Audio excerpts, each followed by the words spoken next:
Oi pessoal, então nós estamos iniciando aqui a nossa aula 21 para o sétimo ano A, na matéria de História, aula 21 para o sétimo ano A, na matéria de História. E aí, nós no último vídeo finalizamos o nosso módulo 8, então até o momento nós começamos lá o bimestre no módulo 6, muitas histórias, terceira Idade Média. Depois nós passamos pelo módulo 7, Cristãos e Islâmicos, o encontro das diferenças. Os últimos vídeos foram dedicados ao módulo 8, Baixa Idade Média, uma Europa diferente. E aí, agora nós estamos dando início ao nosso módulo 9, as crises do século XIV na Europa medieval. No módulo anterior, aqui no módulo 8, nós falávamos sobre uma Europa em transformação, certo? Lembra que desde do módulo 6 a gente fala sobre a divisão da Idade Média em Alta e Baixa Idade Média, certo? A gente fala da divisão desse período de 1000 anos em dois grandes momentos: a Alta Idade Média, os primeiros 5 séculos de história, certo? A Baixa Idade Média, os últimos 5 séculos de história, então lá do século XI ao século XV. E nós falamos que esse período é um período de grandes transformações e, acima de tudo, também de renascimentos. Então, nós falamos que toda essa história, toda essa relação social que se transforma, ela ganha uma ressignificação aqui durante a Baixa Idade Média, certo? É durante a Baixa Idade Média que existe uma reconfiguração sobre a organização social dentro do mundo medieval. Então a gente começa uma Baixa Idade Média com um momento de grandes descobertas e de uma melhora significativa na qualidade de vida de toda a população. Então a gente começa um ano de maneira extraordinária, vamos colocar assim, de um bem-estar muito grande. Ou seja, a gente começa falando de uma mudança na sociedade de forma benéfica, né? Então a gente começa falando de transformações altamente positivas. Mas, com o tempo, nós vamos começar a perceber que essas mudanças, elas vão gerando outros tipos de crise. Então lembra que um dos problemas iniciais estavam ligados à produtividade de alimentos. Quando o problema da produção de alimentos foi solucionado, houve o crescimento populacional. Quando o crescimento populacional foi solucionado, gerou-se o problema da falta de espaço. Quando a falta de espaço foi solucionada, iniciou-se o problema ligado a um crescimento populacional acima das capacidades produtivas alimentares. Então, a todo momento, esse período medieval ele fica ali entre a crise e o desenvolvimento, entre o elemento positivo e negativo. A todo instante, então, esse mundo medieval ele vive nessa relação de dualidade, ao mesmo tempo que é positivo e negativo, ao mesmo tempo que nós percebemos configurações benéficas para a sociedade, vemos resultados negativos na sua organização. Então, a todo momento, essa Europa medieval, ela vive esse conflito interno dentro de si própria, certo? E aí, quando a gente analisa aqui esse conflito, quando a gente passa a entender, a gente entra aqui nesse período das crises, no período final do mundo medieval, Então essas crises elas vão culminar em crises muito maiores que vão agora não somente marcar uma região, mas vão reformular a própria organização de vida nessa Europa medieval, certo? Então a gente começa aqui o módulo 9, as crises do século XIV na Europa medieval, falando um século em que foi difícil sobreviver. Quando a gente fala sobre a sobrevivência e os vários problemas que a gente vai descrever aqui, vai descrever nesse contexto, vamos entender que a consciência de espaço, ou seja, o reconhecimento e o cuidado para com o espaço, ele era muito diferente do reconhecimento para com o espaço que nós temos hoje, certo? Então a interação de responsabilidade e uso consciente do espaço, ele é totalmente diferente ao que nós pregamos, vamos falar assim, hoje em dia. Então o uso com relação à higiene, a métodos de preventivos de doença, nesse mundo medieval eles eram inexistentes. E aí vamos entender que nesse contexto, eles são inexistentes não por responsabilidade da própria população, mas porque o próprio mundo não tinha ainda construído um conhecimento sobre essas questões preventivas. A própria humanidade desconhecia o que era doença, desconhecia as possibilidades de contágio. Então, muito do que a gente vai falar sobre fome, sobre peste, nesse século final da Idade Média, é muito mais por uma falta do conhecimento, porque na época não existia, do que por responsabilidade da própria população, certo?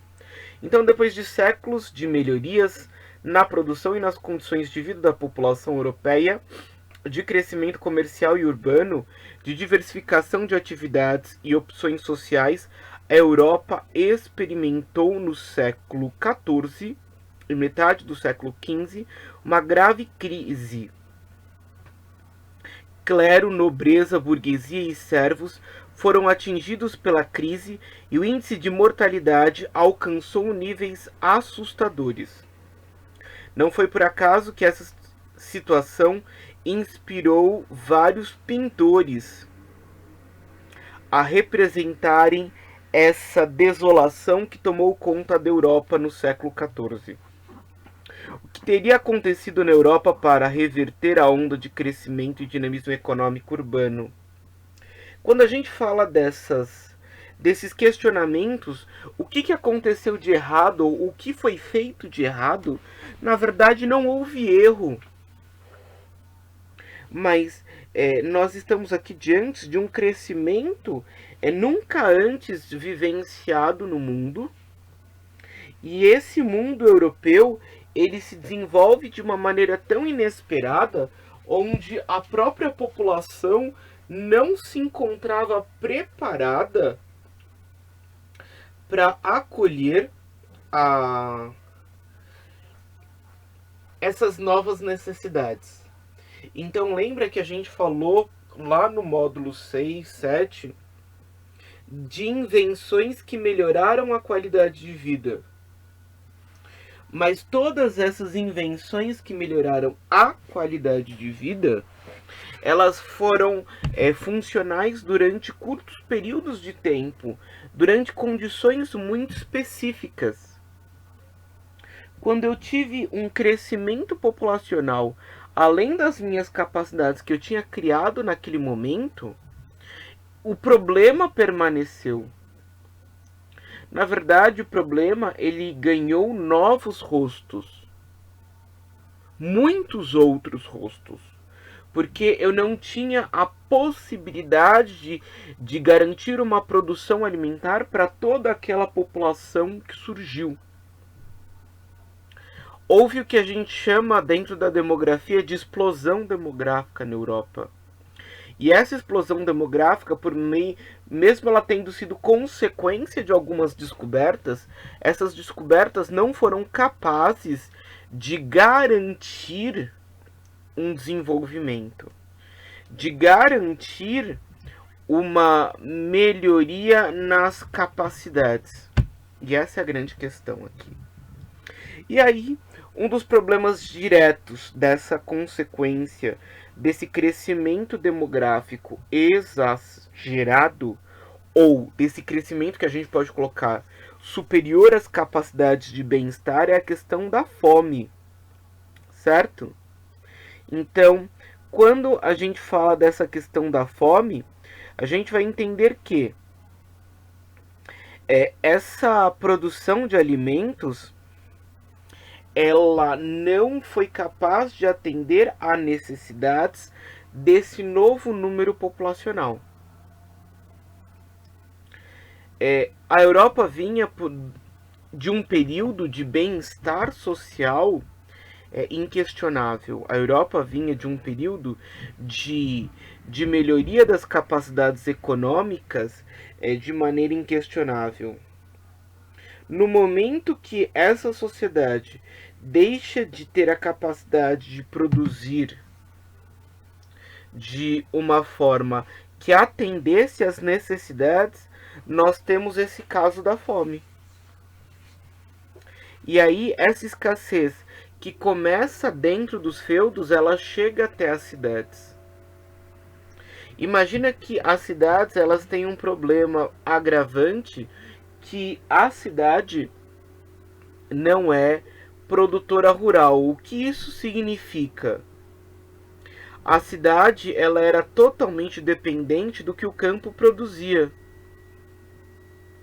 Ela era totalmente dependente das capacidades produtivas do campo.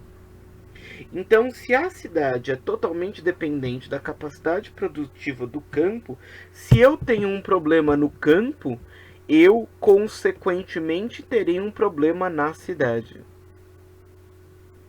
Então, em algumas aldeias, os mortos de fome eram tantos que covas coletivas foram abertas para enterrá-los. Calcula-se que a expectativa de vida tenha caído de 35 anos no século XIII para 25 anos entre 1301 e 1325, em razão da falta de alimentos. Vamos lembrar, o problema aqui é só você não ter o alimento? Não, vamos ter consciência de que o problema não é só a falta de alimento. A falta de alimento é um dos problemas, tá? Aqui a nossa falta de alimento é um dos problemas que nós temos, mas ele não é o único. Outro problema que nós temos aqui é a questão da higiene. E essa falta de higiene, não de uma forma errônea da gente falar, esse pessoal era porco. Então, não. Vamos entender que a questão da higienização era uma questão quase que surreal para essa realidade europeia. A higienização era praticamente inexistente. Ela já era difícil dentro do feudo e com o surgimento das cidades ela só piora. Porque as cidades elas viram espaços de habitações coletivas sem a mínima estruturação. E aí, o que vai acontecer nesses centros urbanos? Esses centros urbanos, além da falta de alimento, esses centros urbanos vão conviver com as doenças. As cidades serão espaços de proliferação de doenças. Muitas doenças vão se proliferar rapidamente nos centros urbanos.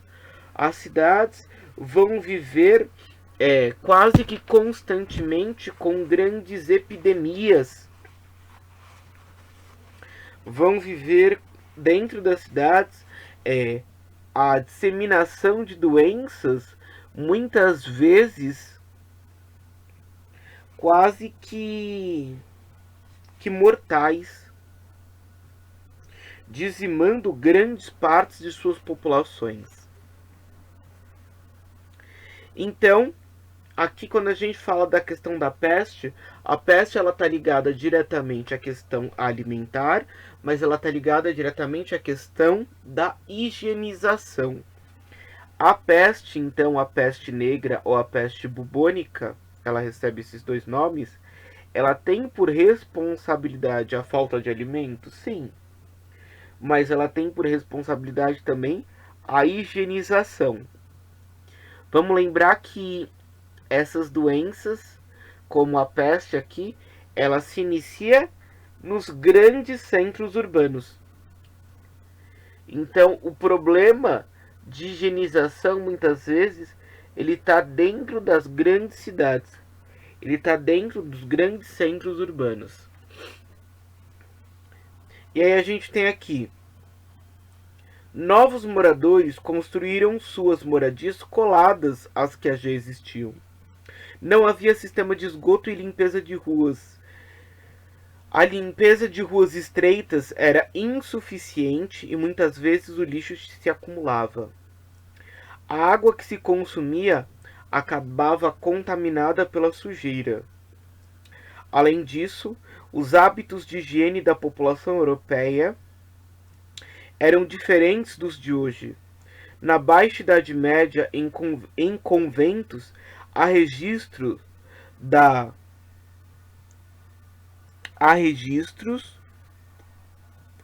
de que os monges tomavam apenas 5 banhos por ano. Nessa época, somente na atual região da Dinamarca, tomava-se banho e escovava-se os dentes uma vez por semana. Percebe que aqui eu não coloquei diário, semanal, anual, mensal. A condição de higiene. Então esse pessoal era porco? Não. Primeiro, dentro das áreas urbanas você tinha um problema ligado à disponibilidade de água. Você não tinha uma disponibilidade abundante de água. Então, com essa ausência de água, a pouca água que eu tinha que disponibilizá-la quase que exclusivamente para a sobrevivência. Então, eu a disponibilizava para alimentação e para o consumo humano e de animais. Eu não tinha como usufruir dessa água para uma higienização profunda, certo? E mesmo nos feudos, por que mesmo dentro dos feudos eu não tinha uma higienização profunda? Vamos pensar que se eu tenho uma Europa onde a preservação vegetal ainda era vasta e nós temos ali um clima subtropical, temperado, onde os invernos eles eram extremamente severos e você não tinha nenhum sistema elétrico para aquecimento da água, você não tinha chuveiro elétrico, por exemplo, você não tinha nem fogão a gás, você tinha que esquentar a água no fogão a lenha para poder usá-la para o banho. Imagina que esse processo ele era muito custoso, ou seja, era muito difícil. Imagina que se você não tinha chuveiro, você usava tinas como se fossem assim grandes banheiras. E aí, se você fosse tomar banho no inverno, você esquentava a primeira água, a segunda, a terceira. Quando o último balde, a última panela tivesse aquecida, a primeira já estava congelada. Então, a água quente era um problema, certo? E aí, muitos dos hábitos aqui, lembra que eu já falei muito isso para vocês? Muitos dos hábitos hoje que a gente carrega como corriqueiros, eles são consequência dessa ausência do banho. Por exemplo, a ornamentação das flores em casamentos. Lembrando que a maioria dos casamentos acontecia na Europa ali no mês de maio. que é quando nós estávamos vivendo a primavera lá na Europa. Lembra que é, as estações são opostas. Aqui no Brasil a gente está vivendo o outono, lá na Europa está vivendo a primavera. Então a utilização das flores nos casamentos tinha esse sentido por quê? Porque você vinha de um período onde as pessoas não haviam quase tomado banho durante 2, 3 meses, certo? Então a questão da higienização era algo muito complexo. Piolhos e pulgas passavam de uma pessoa para outra com facilidade, em meio à aglomeração e à falta de higiene que existiam. Além disso, em um período de fome generalizada, a má alimentação deixava as pessoas mais vulneráveis às doenças contagiosas, transmitidas por insetos, animais e pessoas contaminadas por vírus ou bactérias. Os moradores mais pobres das cidades eram os mais atingidos, porque comiam mal, moravam mal. Na metade do século XIV, navios mercantes vindos do Oriente atracaram em portos europeus trazendo ratos e pulgas contaminados pelo bacilo da peste negra ou peste bubônica. As pulgas picavam ratos contaminados e transmitiam o bacilo a humanos. Nesse contexto medieval era muito comum das pessoas também terem pulgas, não somente os nossos animais, mas a pulga e o rato, eles viviam ali quase que no mesmo espaço que as pessoas. Parece estranho hoje para nós, né?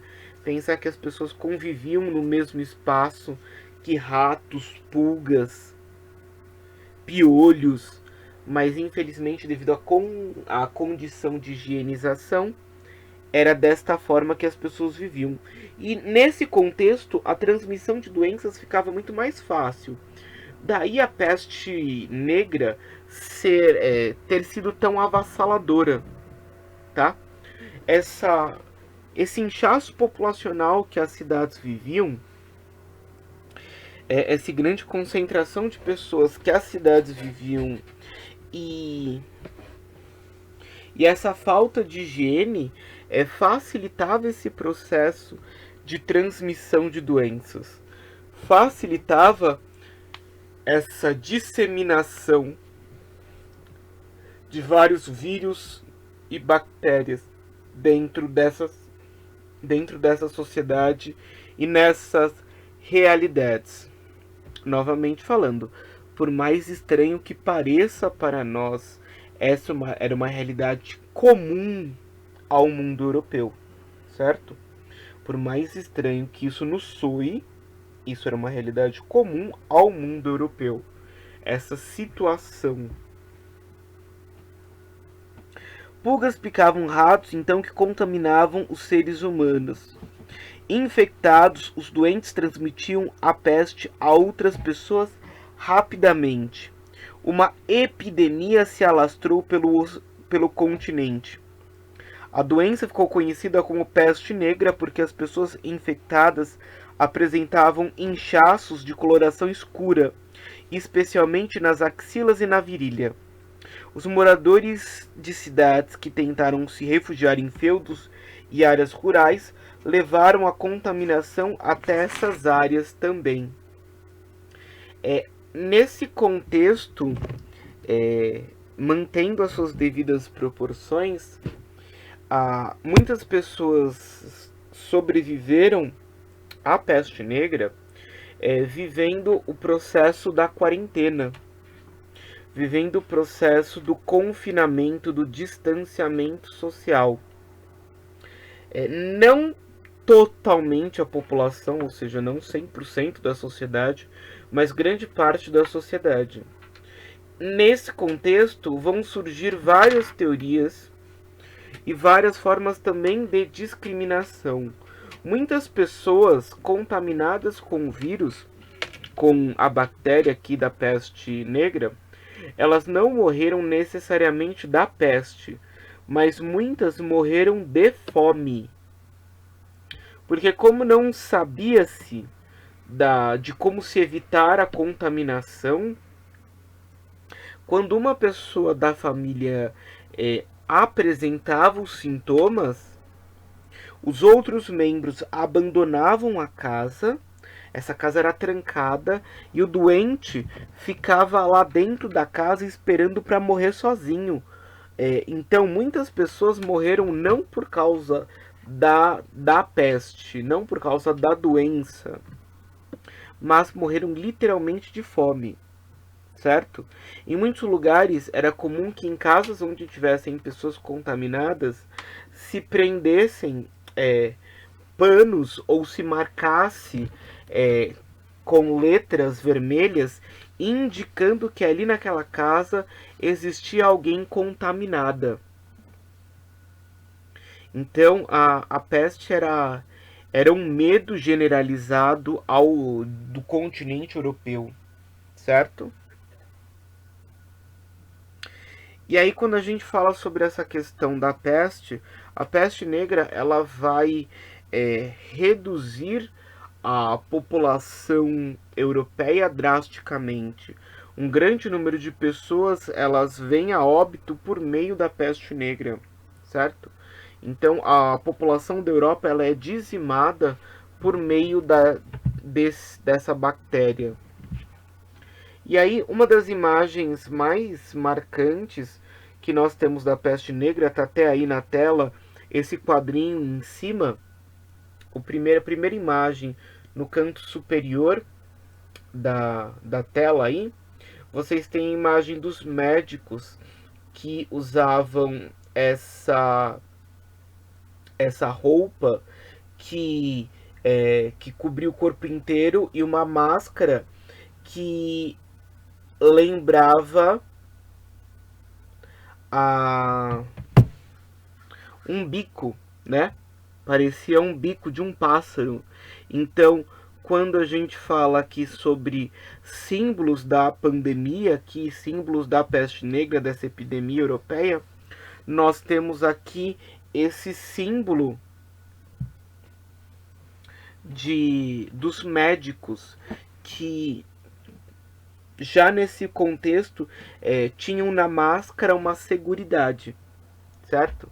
Parece-nos uma repetição, né? Mas a história mantém muitas vezes uma repetição, mesmo mantendo suas devidas proporções, mas aqui os médicos eles conseguiam chegar até os doentes graças à utilização dessas roupas, mas principalmente graças à utilização dessas máscaras, certo? E aí,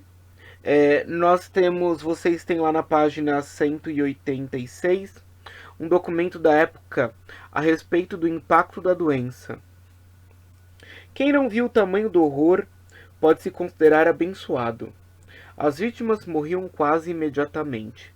Pai abandonava filho, a mulher o marido, um irmão ao outro. Essa doença parecia atacar por meio do hálito e da visão. Então eles morriam, e não havia ninguém para enterrar os mortos, fosse por dinheiro, fosse por amizade. Membros de uma família traziam seus mortos para uma vala da melhor maneira que podiam, sem padre, sem os ofícios divinos. Tampouco se tocava o sino da morte. Em muitos lugares, em Siena, cavavam-se covas grandes, e ali se empilhavam bandos de cadáveres. As pessoas morriam às centenas, à luz do dia e à noite, e todas eram jogadas naquelas valas, e cobertas com terra. Logo que essas valas eram preenchidas, outras eram cavadas. E eu, Agnolo de Tura, dito gordo, enterrei meus 5 filhos com minhas próprias mãos. Tantos morreram que todos achavam que era o fim do mundo.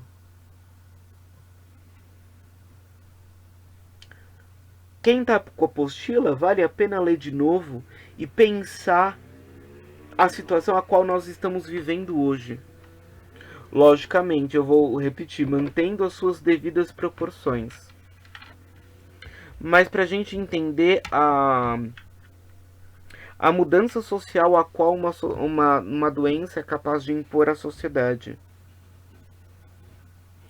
Então, essa epidemia deixou consequências muito marcantes na Europa. A redução da população despovoou especialmente as cidades, mas também os campos, diminuiu a quantidade de mão de obra e de compradores, afetando a atividade comercial e a produção artesanal. Embora a peste tenha alcançado todos os grupos sociais, os servos e os trabalhadores das cidades foram mais atingidos que os nobres, os donos de oficinas e os grandes comerciantes. O desconhecimento dos mecanismos de contaminação e disseminação, a angústia e também levou para parte da população a acreditar na ira divina que se encontrava abatendo sobre as pessoas.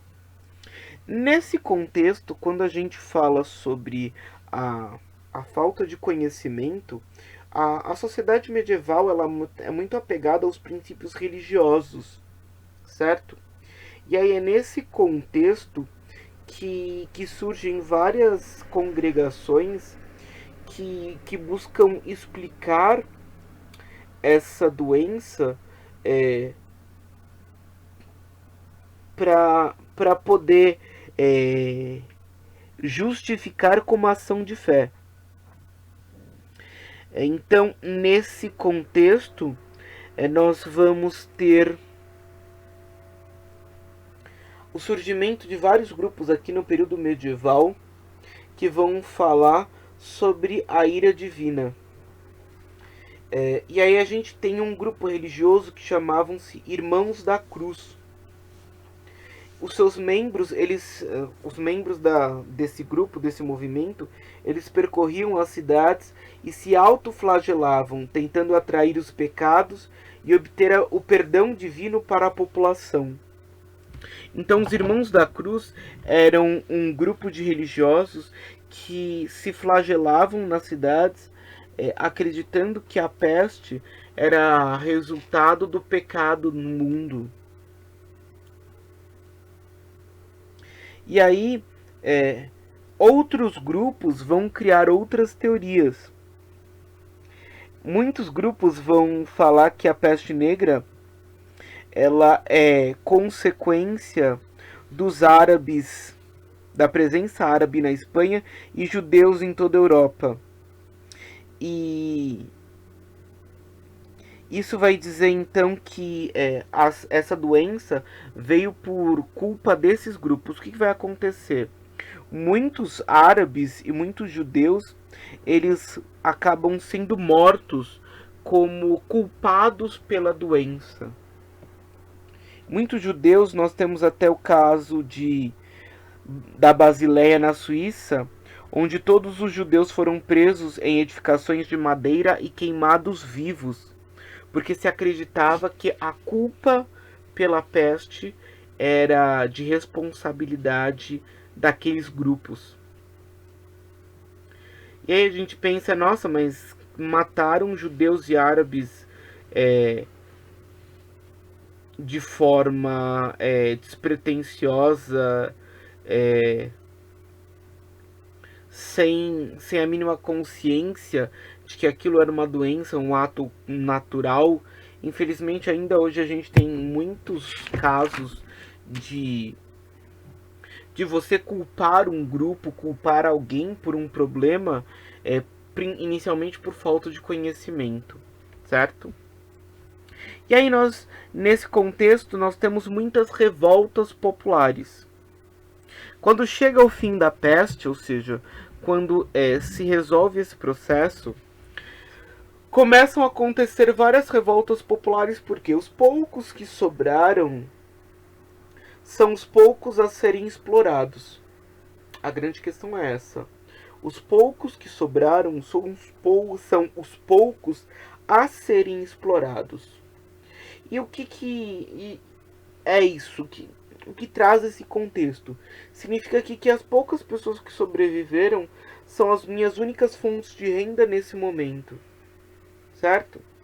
E aí, nesse contexto, então, os nobres, eles vão praticar um ato de exploração muito mais severo do que eles já praticavam. Então a cobrança de impostos maior, a exigência por trabalho maior, isso vai fazer com que movimentos populares comecem a surgir em toda a Europa, certo? E aí nós tivemos aqui alguns movimentos. Na Inglaterra, em 1381, liderados por Wat Taylor, 10 mil camponeses exigiram o fim das regras de servidão e a diminuição das taxas pagas. Em primeiro momento, tiveram suas reivindicações atendidas pelo rei, após tomarem a cidade de Canterbury. Na sequência, os revoltosos foram atacados e massacrados pelos nobres. Na década de 1350, ocorreram na França grandes revoltas camponesas que ficaram conhecidas como Jacqueries, expressão equivalente a João Ninguém. Os camponeses rebelaram-se contra os impostos feudais e a situação da fome na qual viviam. Calcula-se que 100 mil camponeses participaram da revolta e chegaram próximo a Paris. A repressão foi violenta e matou cerca de 20 mil pessoas. Em Florença ocorreu uma das maiores revoltas urbanas do século XIV, conhecida como Revolta dos Xiomp.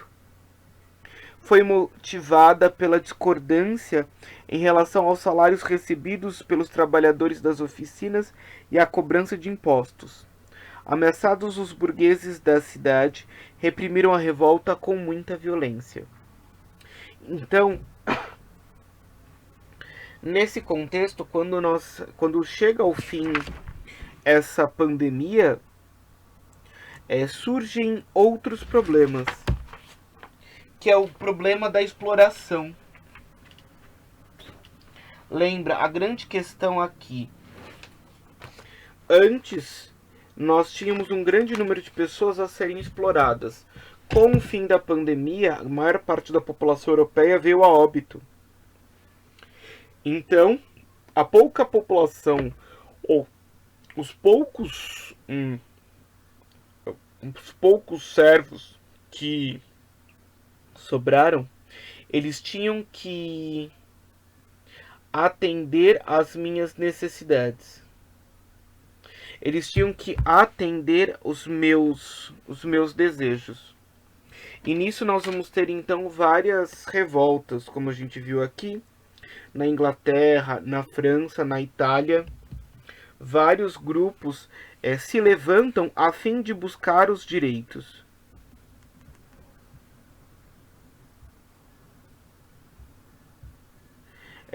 Vários grupos, então, se levantam em busca de garantir a própria sobrevivência, certo? Então, no próximo vídeo a gente continua aqui a nossa discussão sobre essas revoltas, sobre essas lutas que acontecem dentro da nossa Europa medieval, no final aqui da Idade Média, certo, pessoal? Então vai ficar para vocês fazerem a nossa atividade 1 da página 187. Atividade 1 da página 187, certo, pessoal? Então, vocês devem fazer e me enviar pelo aplicativo Vindimo, certo? Então, façam a atividade. Lembrem-se, não se esqueçam de colocar data, certo? É muito importante que vocês coloquem data na atividade. Então, vai fazer lá a atividade 1 da página 187. Faça a atividade, responda. E antes de me enviar, coloque a data ali na sua apostila do lado da atividade 1. Para que esteja registrado o dia que você recebeu e fez a atividade, certo, pessoal? Então, façam a atividade e me enviem pelo aplicativo Vindimo, certo? Tchau, pessoal. Até o nosso próximo vídeo. Tchau, pessoal.